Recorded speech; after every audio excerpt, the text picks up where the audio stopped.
देख रही हूँ तो बहुत कम महिलाएं बैठी हैं। ब्राह्मण महिलाएं भी होती हैं और आगे हमारी जनरेशन को पैदा करने वाली भी महिलाएं हैं। तो हम महिलाओं का हाथ पकड़े, महिलाओं को आगे बढ़ाए। और अवार्ड लेने वाली ज्यादातर महिलाएं थी। अगर आप अवार्ड देख रहे हैं, ज्यादातर टीचर्स जो थी महिलाएं थी। जब हम महिलाओं को अवार्ड दे रहे हैं तो महिलाएं स्टेज पे उतनी क्यों नहीं है? मैं हमेशा, और मैं पिछले 10 साल की, मैं चाहती हूँ आप भाई भी, और अभी जो हमारे जय भगवान जी थे उन्होंने तो मुझे भाई बना दिया था अपनी स्पीच में, क्योंकि आदत नहीं है उनको बहन कहने की। तो अभी आप आदत डाल ले, मैं आपके पीछे हूँ और जल्दी पीछा छोड़ने वाली नहीं हूँ।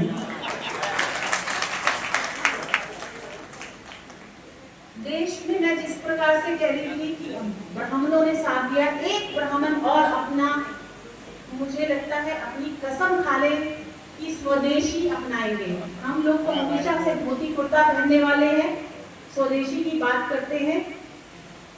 आज हमारा देश, चाहे वो दिया हो या ब्रह्मोस्त्र हो, सभी कुछ देश पे बढ़ रहा है। कपड़ा, मोबाइल फोन, आईफोन, कार्स, हर कुछ। हमारे माननीय प्रधानमंत्री जी ने एक नारा दिया है कि स्वदेशी अपनाओ। मेक इन इंडिया का भी नारा दिया है, मेड इन इंडिया का भी नारा दिया है, और वोकल फॉर लोकल का भी नारा दिया है।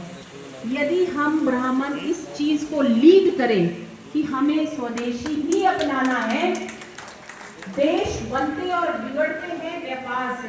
अगर हम अपना देश को व्यापार में सबसे आगे ले जाएं, और जैसा कि होने जा रहा है, आपने पिछले बार देखा, पिछले कुछ दिनों में ट्रंप ने टैरिफ बढ़ाया तो हमारे माननीय मोदी जी और स्ट्रांग हो गए। उन्होंने कहा हमें कुछ नहीं चाहिए तुमसे, हम लेके ही नहीं आएंगे अमेरिका से कुछ, और ना ही हम बेचना चाहेंगे कि देश के लोग अपना बनाया हुआ सामान खरीदने लगेंगे तो हमें बाहर के बाजारों की जरूरत ही नहीं है।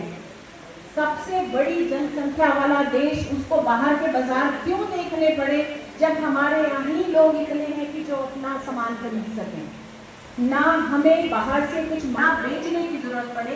ऐसा देश चाहती हूँ जो देश अपने कदम, अपने पैरों पे खड़ा हो।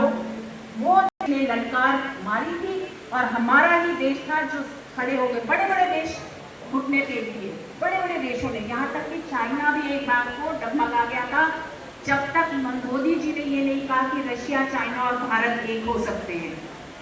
तो आज जब हम ब्राह्मण भाई यहाँ बैठे हैं, आप लीड करिए, आप दुकानों के जाइए। ठीक बात है कि व्यापार हमारे पास नहीं है, हमारा व्यापार हमारे बस का होता भी नहीं। अगर मैं उसको देखूँ तो मुझे पैसा कमाना नहीं आता। अब हम बड़ा गर्व कहते हैं कि ब्राह्मण, एक गरीब ब्राह्मण का ही कहानी हमसे बदल रहा है। बहुत सारे व्यापारी भी हमारे बीच में बैठे होंगे और मेरे साथ चेयरमैन साहब भी अपना स्कूल चला रहे हैं। ऐसे ही बहुत सारे लोग होंगे जो व्यापार भी करते होंगे। समय बदलता है। एक बिल की और चर्चा करना चाहूंगी क्योंकि मैं राज्यसभा से हूँ और कई बार बिल पेश करते हैं हम लोग पार्लियामेंट में और डिस्कशन नहीं होती और पास हो जाता है तो आम जनता को उसका नहीं पता चलता।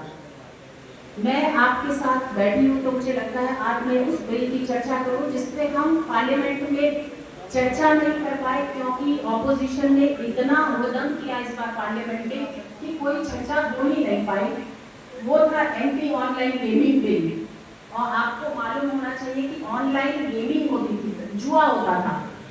ऑनलाइन जुए में हमारे कई बच्चे मारे गए, हमारी कई महिलाएं विधवा हो गई, हमारी कई महिलाओं को भी लत लग गई जुआ खेलने की ऑनलाइन।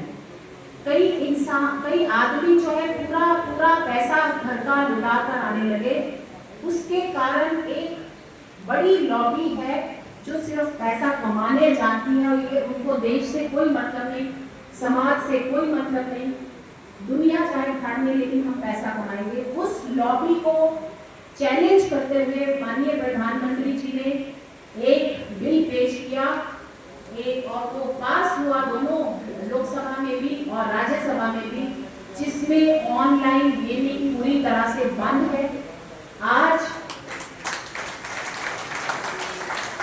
वो बच्चे जो छुप छुप के चोरी करके पैसा खेलते थे, ऑनलाइन खत्म करते थे, वो आज खत्म है। हमारा देश सुरक्षित करने के लिए एक बहुत बड़ा कदम माननीय मोदी जी की लीडरशिप में हुआ है।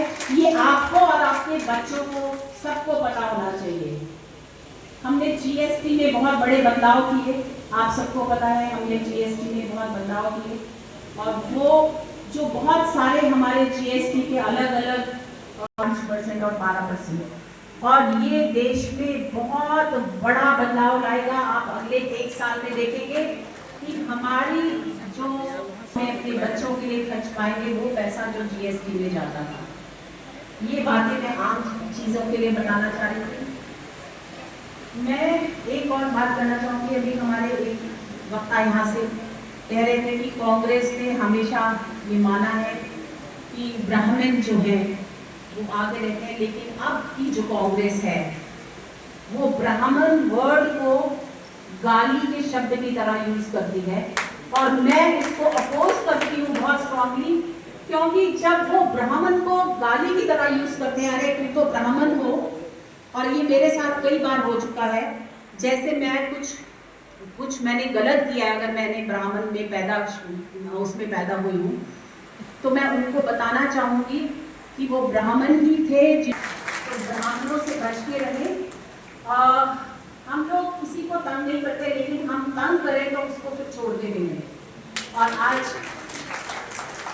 यही कांग्रेस का रूप भी देखने में मिल रहा है धीरे धीरे। वो और हमारा भारत जो है कांग्रेस मुक्त भारत होता जा रहा है। ये पॉलिटिकल बात नहीं करना चाहती थी, लेकिन क्योंकि स्टेज से ये बात की गई तो मैंने कहा मुझे भी करना चाहिए। आज मुझे मेरे भाई ने एक रिक्वेस्ट किया, तो मैं उस पर भी कुछ बात करना चाहूँगी। एमपी लैंड फंड होता है, मेरा अपना तो कोई मेरे पास 1 करोड़ रुपया भी नहीं है, लेकिन एमपी लैंड फंड आता है हमारा साल में 5 करोड़। उसमें से आपका जो भवन बन रहा है, मैं उसके लिए 11 लाख इस बार आप मुझे भगवान परशुराम की जय, भगवान परशुराम की जय, माता रेणुका की जय।